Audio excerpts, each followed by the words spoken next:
Today I'm going to go over the different variations of planks, all the way from wall plank to plank on forearms, and then I will go over all the variations of side planks. Disclaimer. If you're experiencing pain, I strongly encourage you to get it checked out by a local doctor or a physical therapist. The exercises I present in my videos are very general and may not be indicated for your specific problem. The exercises I present are not medical advice since I am not your healthcare provider.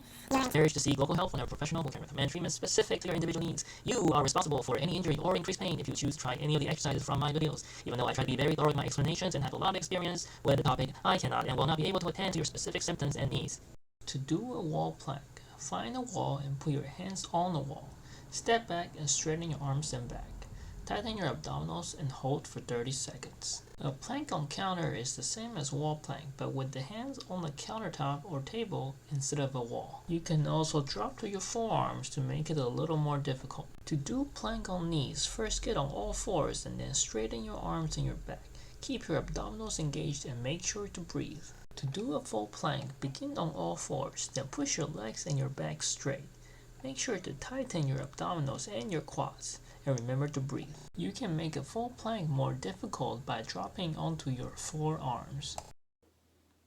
If you like the video so far, make sure to like the video, subscribe to the channel for more, and comment down below. It really helps out the channel. To do a side plank against the wall, find the wall and stand perpendicular to it.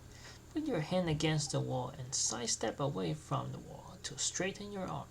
Engage your core and keep your back straight. You can make a side plank against wall more difficult by resting your forearm against the wall. Side plank against counter is the same as side plank against wall, but with your hand on the counter instead of the wall. And then you can make it more difficult by dropping onto your forearm. To do side plank on knees, start on your side and stack your knees. Come up on your forearm first, then lift your hips off the floor, and then push your hips forward so your back becomes straight. To do a side plank, sit sideways with your arms straight. Stack or stagger your feet, then push your hips off the floor until your back is straight. Also keep your legs straight. Last one is side plank on forearm. Same as side plank, except you start with your forearm on the floor. Stack or stagger your feet, then push your hips off the floor until your back is straight. If you made it to the end of this video, thank you so much for watching. If you liked the video, make sure to like, subscribe, and comment down below. It really helps out the channel.